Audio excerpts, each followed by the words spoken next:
कल्याणमधील ओम मैत्रीण कलेक्शन सध्या छावा चित्रपटात गाजलेले हे सुंदर कानातले तुम्हाला यांच्याकडे बघायला मिळतील, तेही वेगवेगळ्या डिझाइन ऑप्शन्समध्ये।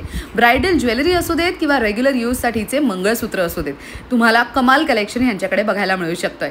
जान्हवी आणि विनीता या दोन मैत्रिणींनी मिळून ओम मैत्रीण कलेक्शन याची सुरुवात केली। 16 वर्षांचा हा बिझनेस गेली 3 वर्ष ते कॅनडामध्ये आवर्जून त्यांचे दागिने शिप करतायत। ब्राइडल ज्वेलरी, बाजूबंद, कानवेल, चोकर, चिंचपेटी, डेलीवेअर मंगळसूत्र हे सगळे दागिने हाय गोल्ड प्लेटेड मध्ये अवेलेबल आहेत आणि स्टार्टिंग रेंज साधारण 300 रुपयांपासून असेल। त्यांची पॅकेजिंग तर बघा किती कमाल वाटतेय। पारंपरिक दागिन्यांसोबत त्यांच्याकडे हँड क्राफ्टेड हँडमेड टेम्पल ज्वेलरीचे पण बरेच ऑप्शन्स आहेत। प्रीमियम क्वालिटी तुम्हाला इथे मिळू शकते। ऑल ओव्हर वर्ल्ड त्यांचे प्रोडक्ट्स ते डिलिव्हर करतात। कस्टमायझेशन सुद्धा काही दागिन्यांमध्ये अवेलेबल आहे। ऑर्डर प्लेस करायची असेल तर दिलेल्या नंबरवर संपर्क साधा किंवा ऐश्वर्या पेवाल ब्लॉग्स या YouTube चॅनलवर जाऊन मोठा व्हिडिओ नक्की चेक करा। त्यामध्ये सगळ्या दागिन्यांची प्राइस रेंज तुम्हाला कळू शकते।